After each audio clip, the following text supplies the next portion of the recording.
Fine. Now, what brings to CDM? CDM is basically this diagram will well explain. See, here is companies 1 annex 1 country. Here organization gives certified carbon credits. Organization doubling CDM projects. Companies पे cash, company जो पे cash पे करती है वो यहाँ है. और ये एक स्ट्रक्चर ऐसा बताया है कि जो एनेक्स 1 कंट्रीज आती है डेवलपिंग, वो किस तरह से CDM में कार्बन क्रेडिट्स को किस तरह से सर्टिफाइड करती है और किस तरह से कंपनीज पे कैश मूव होता है. CER इज CDM में एक आता है CER, that is certified emission reduction. ये कार्बन सर्टिफिकेट रहता है जो इंडस्ट्रीज वगैरह को क्लीन डेवलपमेंट मैकेनिज्म के थ्रू दिया जाता है. Like primary unit of measurement of the carbon reduced by the project and given by CDM Executive Board. Certification that a project has managed to reduce 1 ton of CO2 square per year. इस तरह से होता है ये 1 ton of carbon dioxide per year आप वो कर सकते हैं. इससे ज़्यादा करते हैं तो there is sudden like approximate price of single CER range is $10 to $35 depending on the trading, exchange and market condition. So in the CDM, the role of CER is very important. It gives you measure of carbon offset. It gives you measure of carbon offset credit. ठीक है.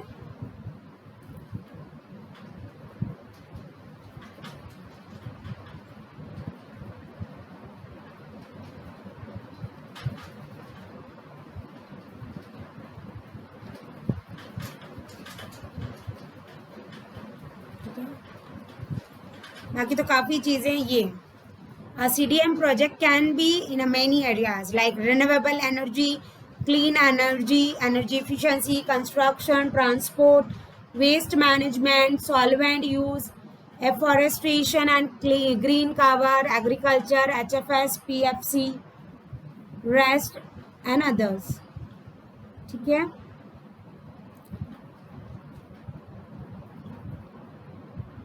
Actual जो CDM activity है वो इस तरह से रहती है. लाइक क्या प्रोजेक्ट की स्टेज है, who does it, activity span and time span. Actually CDM itself is like a subject, very vast. So in that, only the thing which you need to explore is like project design, documentation preparation, host country approval, validation by DOEs, project registration, monitoring, verification and certification, issue of CERs. ये है कौन उन्हें करता है, किस span में होते हैं. फिर उसके अकॉर्डिंग कॉस्ट इन CDM में एक्टिविटी निकाली जाती है, दैट इज ट्रांजैक्शन कॉस्ट और the project development and implementation cost हम कह सकते हैं.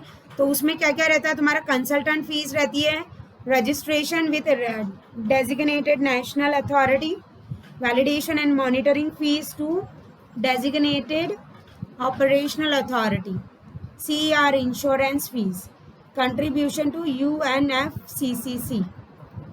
ठीक है. देर हर चीज़ के बेनिफिट हैं तो कुछ रिस्क और क्रिटिसिज्म भी हैं.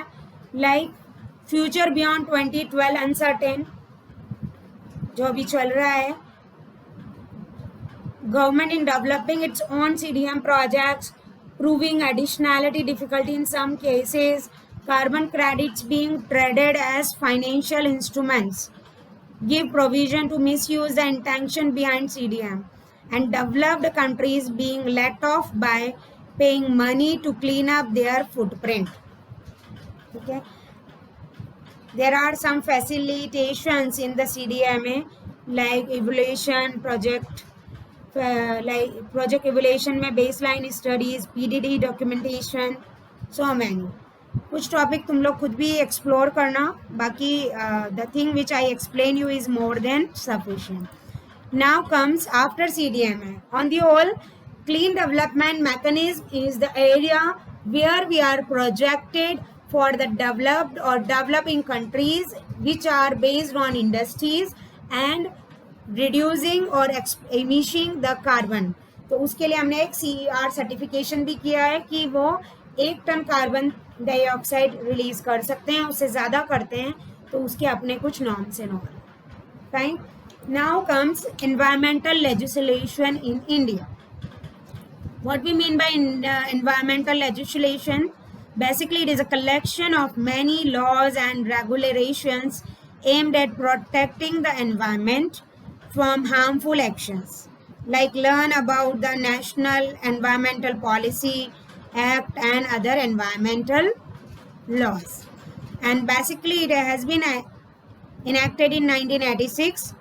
Environmental Protection Act aims to establish sufficient protection system for the environment, and basically it gives the power to the central government to regulate all forms of waste and to tackle specific problem that may present themselves in a different region.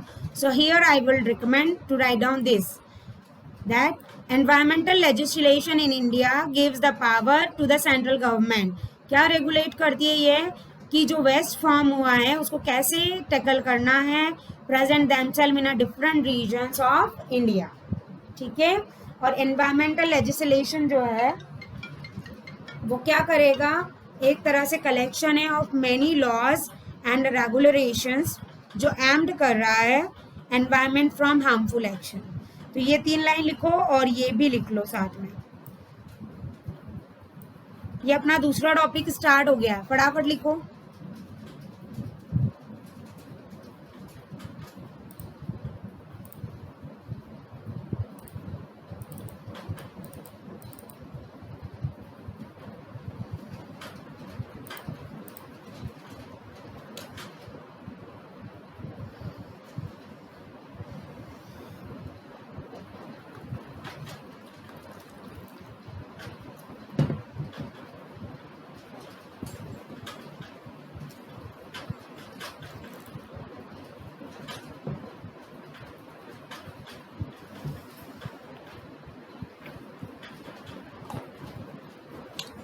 बेटा लिख लिया?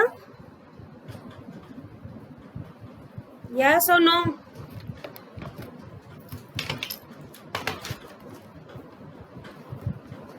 My voice is audible? Yes, ma'am. Have you written? Yes, ma'am. चलो, इसके बाद आ रहा है types of legislation. मैं अटेंडेंस भी ले रही हूँ और तुम लोग ये लिख लो. Primary legislation, secondary legislation, regional and local legislation, constitutional protection of animals. ये 4 तरह के लेजिस्लेशन है. इनके डिस्क्रिप्शन तुम्हें नेट से देखने हैं. Question could come, what do you understand by environmental legislation in India and how they are classified? So in that you need to write down these 4. मतलब इसको मैंने डिस्क्राइब नहीं किया है बट वो तुम कर लिख लेना. अब जब तक तुम ये लिख रहे हो मुझे अटेंडेंस दो. आंचल, Yes, ma'am. अंकित,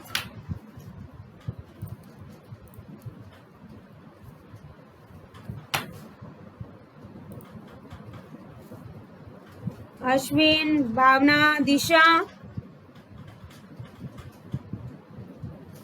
गौरव, जिनिशा, केसर, कुशाल, कृष्ण गोपाल, कुणाल माथुर, मंदी, Yes, ma'am. नीरज, नेहा, पायल. Yes, ma'am. पायल आई तो थी. ठीक है, पायल आई तो थी पहले. लीव.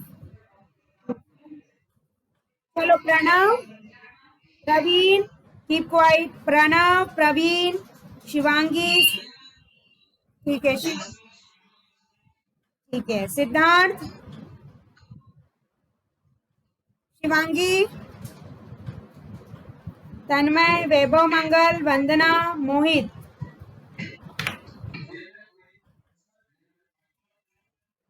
वैभव मंगल,